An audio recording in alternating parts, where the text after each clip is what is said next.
기도를 부탁드립니다. 특별히 이 일은 우리 선교위원회만의 사역은 아니라고 생각이 되어집니다. 우리 단기 선교팀만의 사역이 아니고 우리 모두가 해야 할 사역인데 그렇게 하지 못함에 대해서 조금은 안타까워해 주시며 또 이 일을 위해서 온 교회가 관심을 갖고 기도해 주시기를 간절히 부탁드립니다. 이 일을 놓고 어떻게 하면은 온 성도가 참여할 수 있을까 선교위원회에서 고민하다가 생각해낸 것이 보내는 선교사로서 1인 1만 원씩 온 성도가 참여할 수 있게 해야겠다라고 생각을 했습니다. 오늘 이 자리에 앉아 계신들 우리 성도님뿐만 아니라 우리 모든 구역 식구들 그리고 우리 모든 자녀들에게 먼저 이 선교에 대한 마음을 좀 심겨주시고 우리가 부름을 받은 자리를 기억하여서 1인 1만 원씩 복음에 빚진 마음으로 모두가 참여할 수 있도록 격려해 주시기를 부탁드립니다. 정말 중요한 것은 우리를 향하신 하나님의 마음, 그 마음을 우리가 알아가는 게 중요하고 내가 그 마음을 닮아가는 내용이 중요하리라 생각이 되어집니다. 선교위원회에서는 단기 선교를 준비했지만 참 선교팀이 꾸려지기까지는 쉽지 않았습니다. 즉 신청 기간이 되었는데 사람이 모집이 되지 않았다라는 거겠죠. 용서하십시오. 제가 개인적으로 생각하기에는 사람이 없는데 선교를 가야 하나 라는 생각을 했습니다. 어떤 분이 오셔서 말씀을 하셨습니다. 우리 교회가 예전에는 선교에 대해서 참 관심이 많았는데 지금은 많은 관심이 좀 부족해진 것 같다, 반응들이 없어진 것 같다라는 것에 대해서 참 많이 안타깝다라는 얘기를 들었습니다. 하지만 관심이 없어진 게 아니라고 생각됩니다. 마음은 그대로이나 우리의 오늘 말씀을 통하여서 우리의 부름받은 자리를 다시 한번 생각해 보는 것이 필요하리라 생각이 되어집니다. 오늘 본문은 예수님의 지상 명령입니다. 우리가 흔히 잘 아는 예수님의 소원이고 예수님의 대위임령이라고 우리가 들어왔습니다. 참 아이러니한 것은 이 말씀을 놓고 우리가 주님의 마음을 본받아야겠다, 우리가 나도 그 삶을 살아야겠다 라고 생각하기보다는 나는 해당이 되지 않아 라는 알레르기적 반응을 보이는 게 오늘날 모습이지 않는가 생각이 됩니다. 그래서 오늘 본문을 다시 한번 생각해 보자는 거죠. 오늘 본문의 의미를 다시 한번 생각해 볼 때에 주님께서 말씀하시고자 하는 그 실제적 의미, 제자들과 오늘 우리에게 무엇을 회복하기를 원하시는지를 알아가게 되기를 원합니다. 오늘 본문을 이해하기 위해서는 예수님의 행적을 살피는 것이 좋지만 그렇게 하지 못하기 때문에 예수님의 행적을 한마디로 말한다면 선교의 삶을 사셨습니다. 이 말은 그의 마음, 그의 생각, 그의 행동, 그의 전 인격이 복음이 필요한 곳을 향했다라는 겁니다.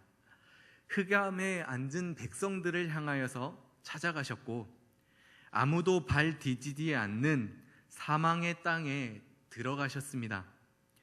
그리고 그곳에서 모든 병과 모든 약한 것과 귀신 들린 것과 중풍병자만 고친 것이 아니라 그곳에서 동시에 하셨던 일이 있는데 천국 복음을 전파하셨습니다. 천국 복음이라 함은 흑암에 앉은 백성이 큰 빛을 보게 하셨고 사망의 땅에서 사망의 그늘에 앉은 자들에게 생명의 빛이 비치게 하셨다는 것입니다. 그러니까 그가 가는 곳곳마다 천국 복음이 전파됨으로 말미암아 사망의 통치를 받던 자가 생명의 통치를 받는 자로, 하나님의 통치를 받는 자로 옮겨졌다는 얘기죠. 예수로 말미암아 하나님의 나라가 임한 것입니다. 그가 가는 곳곳마다 눈물이 기쁨으로, 근심이 생명의 면류관으로 하나님의 통치가 그곳에 임했다라는 것입니다. 이것은 분명히 인간의 사사로운 말이나 인간의 사사로운 모습으로, 능력으로, 인간의 노력으로 될 수는 없습니다. 그렇다면 우리가 아시다시피 오직 하늘과 땅의 모든 권세를 가지신 분만이 하실 수 있는 일인 줄 믿습니다. 그런데요, 오늘 본문에 보면 하늘과 땅의 모든 권세를 가지신 분만 하실 수 있는 그 일을 제자들에게 하라라고 하시는 겁니다.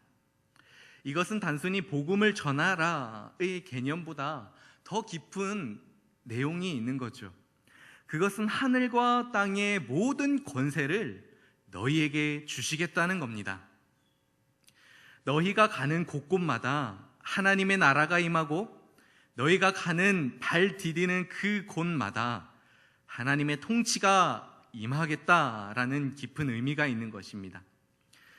그런데 17절에 11 제자의 모습을 한번 보길 원합니다. 17절에 보면 11 제자의 모습은 부활하신 주님을 보고서 어떠한 모습입니까? 11 제자가 주님을 보고서 경배했습니다. 그러나 아직도 지금도 의심하는 사람들이 있다고 합니다. 그런데 이렇게 이해되지 않는 상황입니다. 이해되지 않는 상황 속에서 주님께서는 말을 계속해서 이어가시는 거죠. 뭐라고요? 너희는 가라는 겁니다. 그러니까 더 이상 주님의 관심이 뭐냐면 인간의 의심, 인간의 실패, 인간의 그 능력에 관심이 없으시다는 겁니다. 너희의 모습이 의심으로 아직도 여전히 그러한 그 모습일지 모르겠지만 주님께서는 아직도 의심하는 그 제자들에게 사명을 주시는 말씀을 하실 때에는 무엇을 일깨우고자 하시는 내용이냐? 그것은 바로 지금 주님 앞에 서 있는 제자들은요, 우리가 한번 생각해 볼 때에 어떠한 제자들입니까? 이 제자들은 주님께서 그 잡히시던 밤에 다 주님을 버리고 배반하고 떠났던 자들입니다. 한 사람이 남아 있었습니까? 아닙니다. 다 떠났던 자들입니다. 자신의 그 추악한 모습, 제자들의 그 자신을 보고 절망한 나머지 물고기를 잡으러 가겠다고 하고서 이전 생활로 다 떠났던, 되돌아갔던 제자들입니다.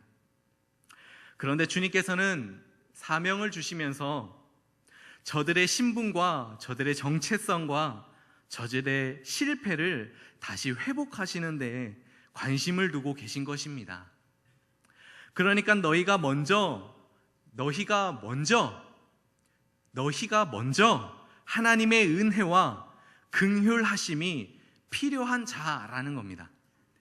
너희에게 먼저 천국의 복음이 오늘 들려져야 하는 나약한 존재라는 것을 일깨우시는 겁니다. 너희가 직분을 받았다고, 너희가 사명을 받았다고, 너희가 하나님의 일을 한다고 해서 우월한 자부심에 빠지지 말라. 오늘도 내일도 날마다 너희의 심령이 먼저 회개의 복음이 들려짐으로 말미암아 그 앞에 겸손해야 하는 존재임을 일깨우고 계신 것입니다. 그러니까 먼저 너희의 심령이 어떠한 심령이냐? 강도 맞은 심령이며 너희의 심령이 먼저 하나님의 선교의 대상이기 때문에 다시 복음이 들려져야 하고 다시 복음의 은혜가 필요한 존재라는 것을 역으로 알리시고 있는 것입니다. 이것은 성경의 관심이셨습니다. 주님의 관심이셨죠. 인간은 언제나 오늘도 배반과 타락과 자기의 소견에 옳은 대로 하나님의 목전에서 악을 행하는 자들이 바로 인간들입니다. 그러나 이와 대조되는 모습이 있습니다. 그것은 주님의 신실하심입니다. 영원 무궁토록 변함없으신 주님의 자비하심입니다.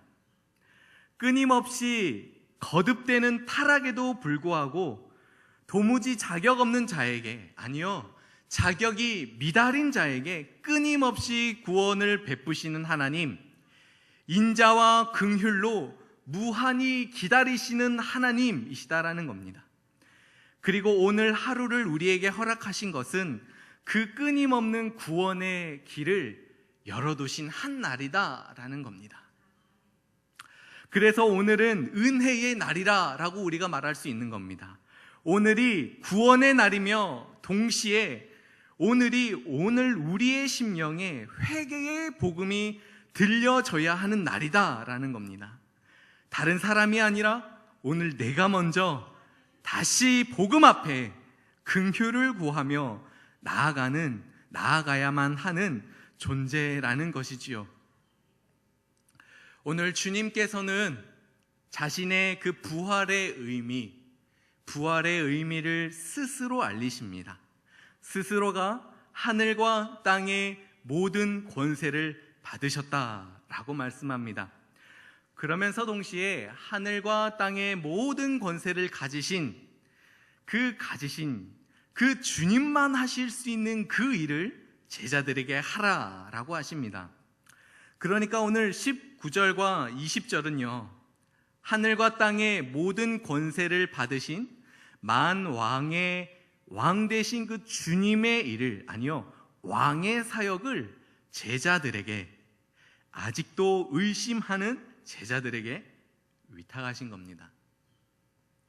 그러니까 이제부터 그리스도의 나라, 하나님의 통치, 사망의 통치에서 생명의 통치로 옮겨지는 그 사역의 그 일을, 하나님의 그 나라의 완성이 되는 그 일을 누구를 통하여서요? 아직도 의심하고 있는 너희들을 통하여 이루어 가실 것을 알리시는 겁니다. 그것은 여전히 의심하는 제자들 뿐만 아니라 오늘 이곳에 앉아 있는 우리들을 통하여서 사망의 통치에서 생명의 통치로 옮겨지는 그 일을 오늘 우리를 통하여서 하시겠다라고 말씀하시는 겁니다. 그런 면에서 봤을 때 우리는 바로 이 하나님의 나라의 주인공들입니다. 우리는 하나님의 그 기업이 된다라는 것을 우리가 잊지 말아야 하는 것입니다. 그러나 그렇다 하더라도 신자가 하나님의 나라의 주인공이라 하더라도 언제나 역시 하나님의 통치 안에만 거해야 되며 그 통치 속에서 순종해야 한다라는 것이죠.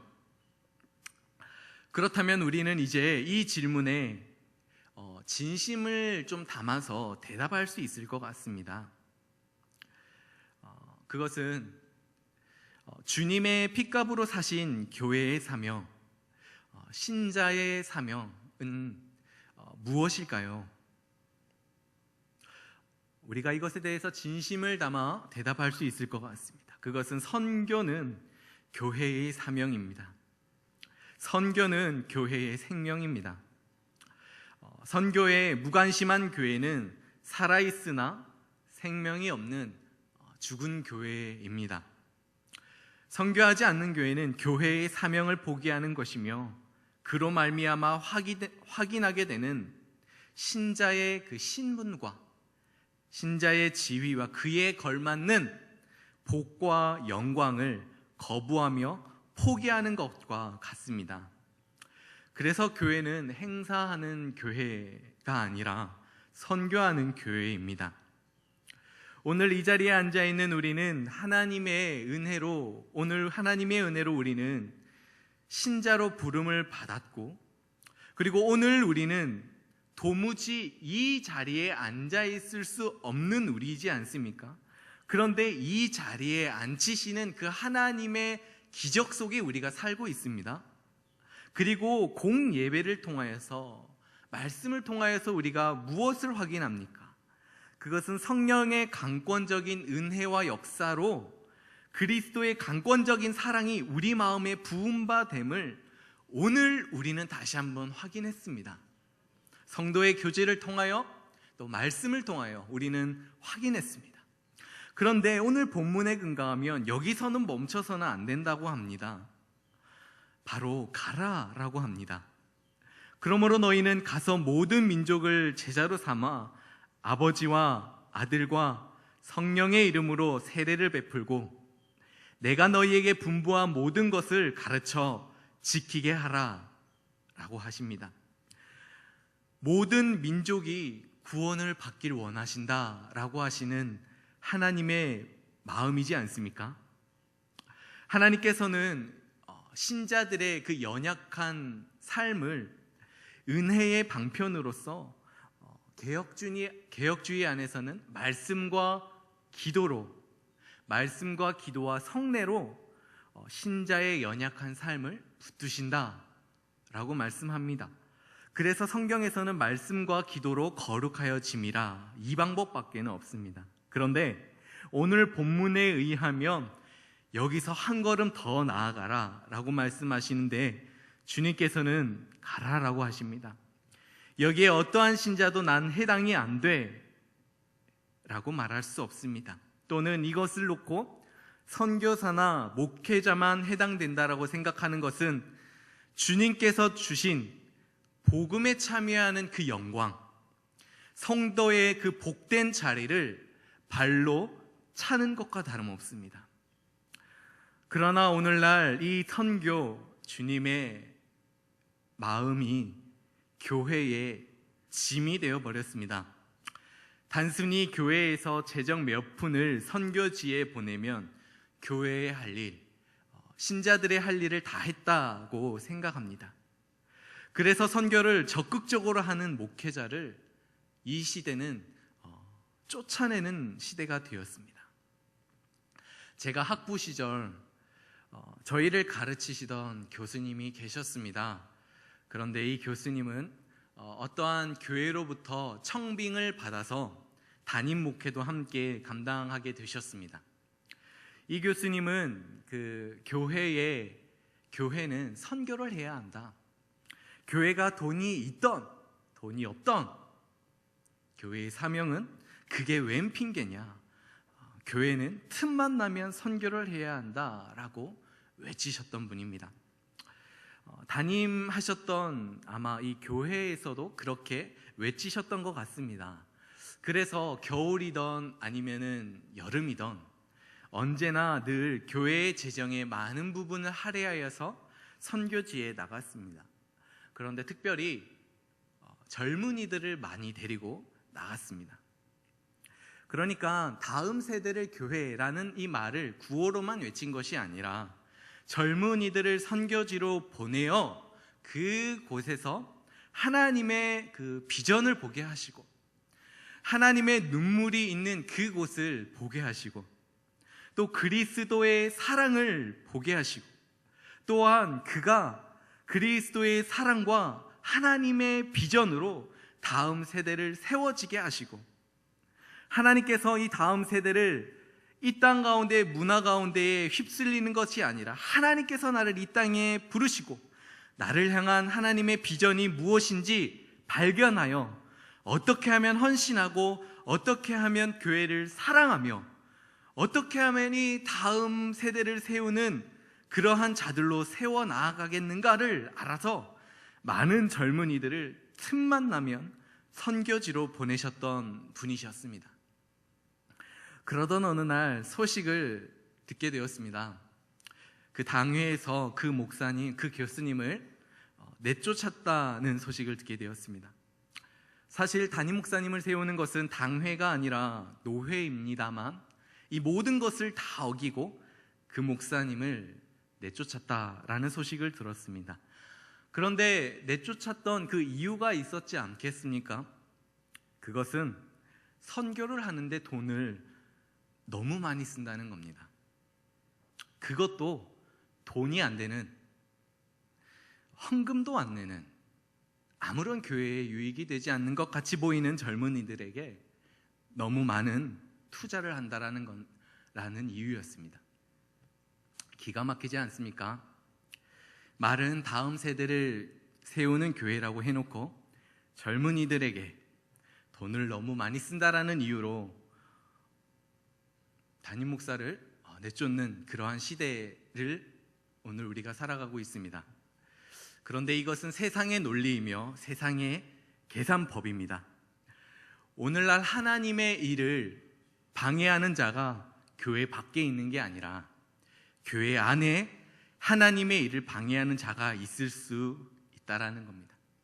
예수님 시대 때도 그러했습니다. 바로 종교 지도자들이 그러했죠. 이것은 인간적인 계산, 인간적인 생각, 인간적인 모임에서 나오는 것은 하나님의 일을 방해할 수도 있다라는 것을 경계해야 합니다. 하나님의 뜻과는 상관없는 그러한 결정과 그러한 내용을 일삼을 수도 있다라는 것을 경계해야 합니다. 그래서 늘 깨어있지 않으면 하나님의 뜻과 상관없는 일을 하는 것은 한순간인 것 같습니다.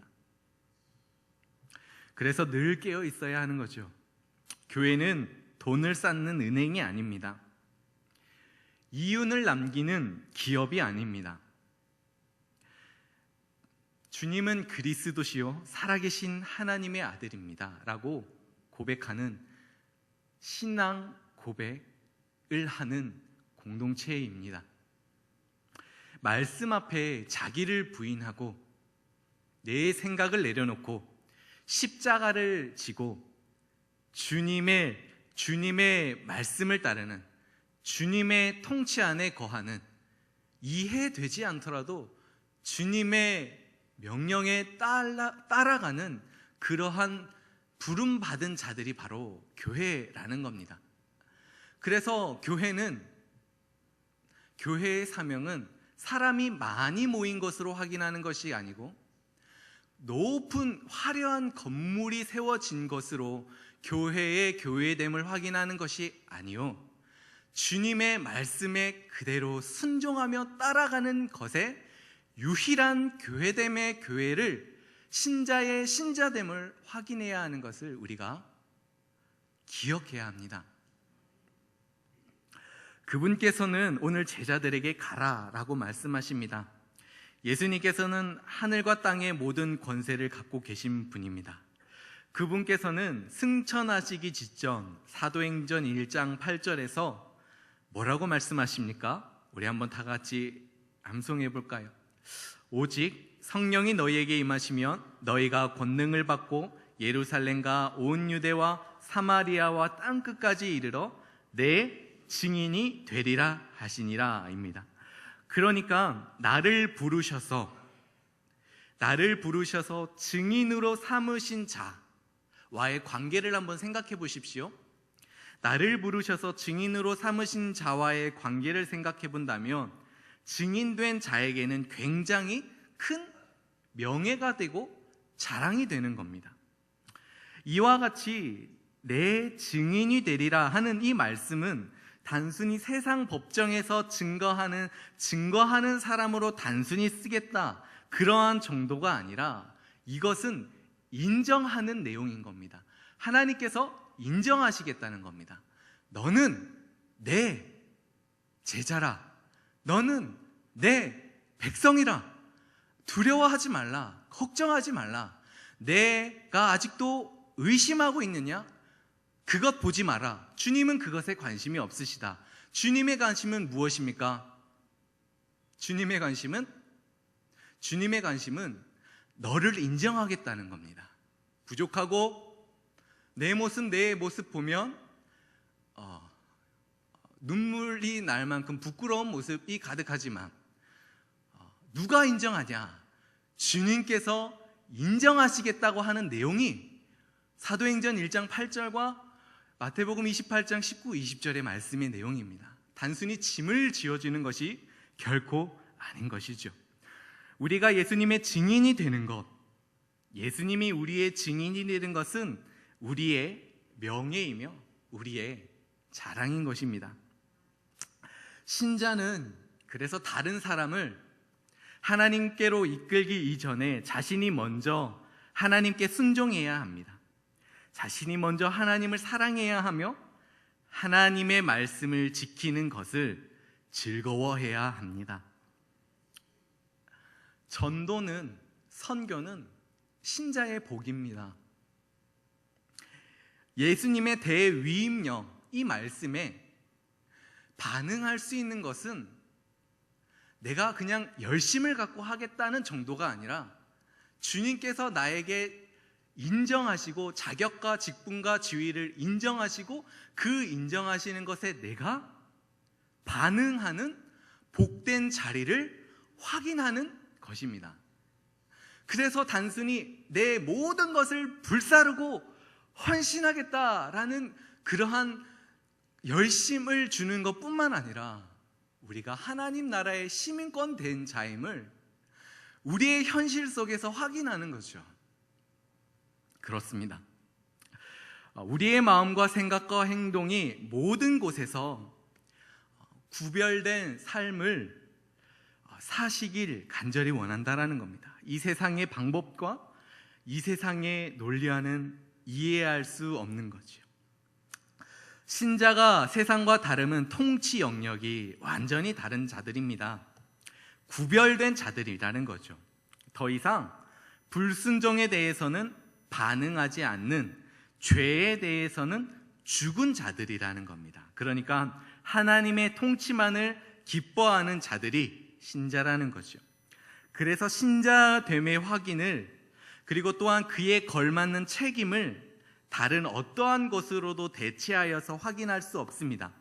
내가 어떠한 기관에 소속이 되어 있다고 해서, 내가 어떠한 것을 한다고 해서, 아니 내가 직분이 어떠하다고 해서 우리의 신앙을 표현할 수 있는 방법이 될 수 없습니다.